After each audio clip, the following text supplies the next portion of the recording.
Okay, thanks very much. I'm Sarah May. I'm from English Heritage, although I'm in the research department of English Heritage, so please don't talk to me about designation matters or matters of presentation of buildings or any of the other kinds of functions that we do. But not to say I can't talk about them, but just won't be the right person. In a way, I'm quite pleased to be at the end of all of these because I can skip over quickly the things that people have covered. And since we are pressed for time, I will try to focus in on the things that I think that I wanted to say that haven't already been said. So I do very much support everything that's been talked about this morning, and I think that there's some really good things to consider coming out of it, but I won't sort of repeat that. I'm going to try to focus in today on the conceptual things that I think, for me as an archaeologist, are coming out of the work that we're doing as much as actually the practical stuff that we're doing, because of the fact that it's a research questions session. So I start here with the first place that I really started thinking about this question, which is here at the Ring of Brodgar in Orkney, which Aaron already mentioned. And when this, if you go look at certain guidebooks of Orkney, they'll tell you to arrive early in the morning to see this site, because then you'll avoid the crowds. Right? Because there is this conception that we ought to appreciate these monuments in solitude. And all those nasty, noisy people ruin your lovely experience of prehistory. And as soon as I saw that, I thought, no, this is just wrong. Right? I don't know what noises were made here, but it wasn't a silent place.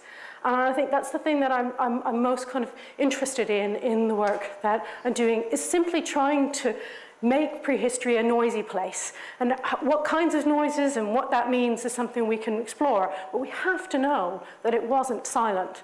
And we can't continue that romantic idealism that drives that.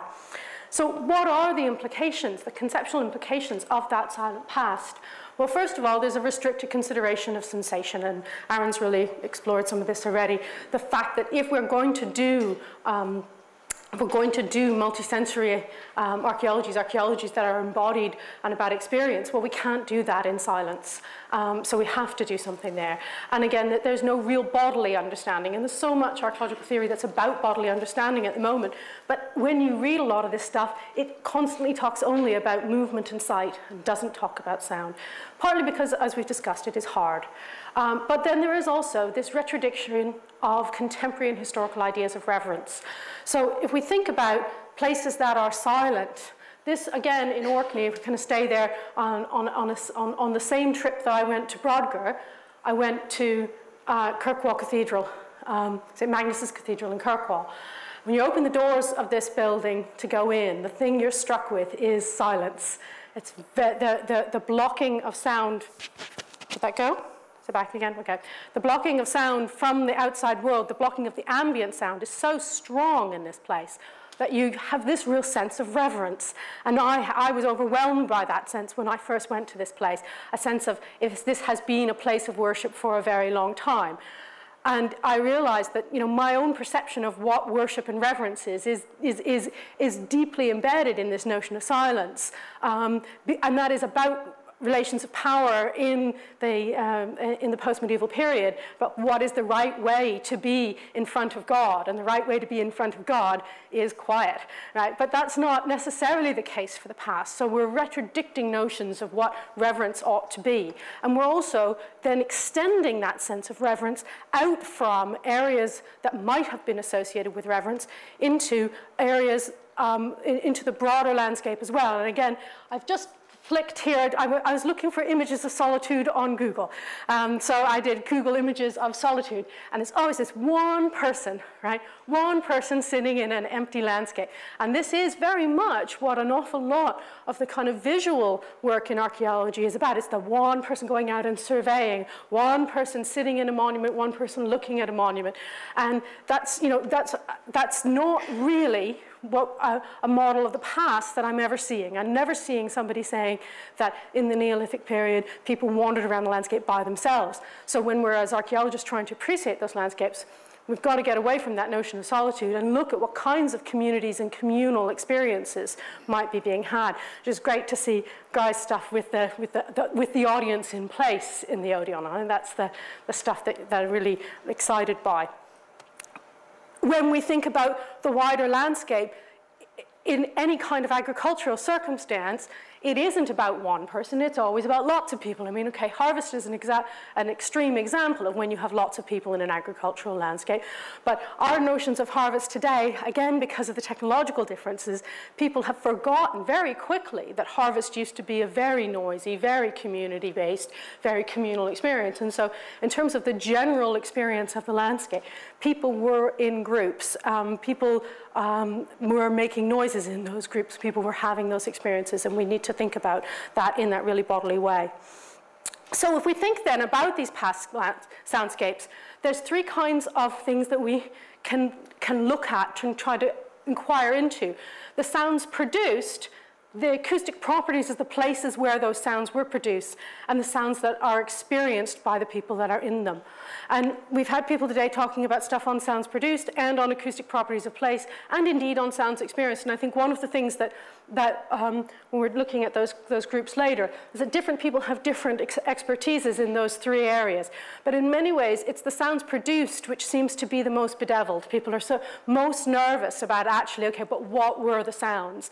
So we don't necessarily have to start with sounds produced. We can start with acoustic properties of the places where the sounds were. We can start with considering what the experiential sense of the thing was. We don't have to do all three to contribute, as we're discussing things being so wide open.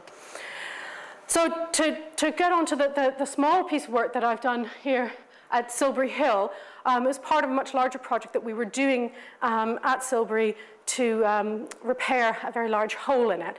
And because we had a lot of other things going on, we had, first of all, enough time and then enough sort of sideways money to be able to do a little bit of other work.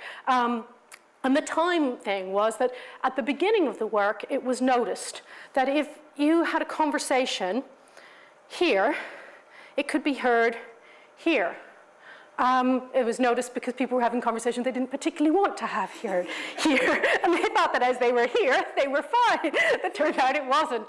And it's these kinds of, we all have these kinds of anecdotal experiences of monuments. And the question is how can we turn that anecdotal experience into something that we can share with people? I think, again, you know, Aaron's brought up a lot of ways that that can work as well. You can do some more formalization of these things. In our case, we decided we would do an experiment by which we would put people making various sounds here and see where in the whole surrounding landscape that they could be heard. We also decided to couple that with some modeling, and I did noise mapping of sounds from the top, just to see where we would expect to hear them from a modeling point of view. This is just a basic map just to try and show any of you who don't know anything about Silbury Hill where it is. This is Avebury, which we've seen some pictures of, and Silbury is gone here. Silbury is here. Although it's this whole area that's kind of slightly pink is a World Heritage Site and stuffed full of different monuments of the late Neolithic and early Bronze Age, which have all sorts of visual relationships with each other, which have been explored heavily, but until the stuff that this is the area that Paul will be working on. So we're going to be, he'll be pulling forward a lot more of the acoustical relationships between these monuments. This is Silbury Hill in its topographic environment here. So you can see that it's surrounded by these low hills.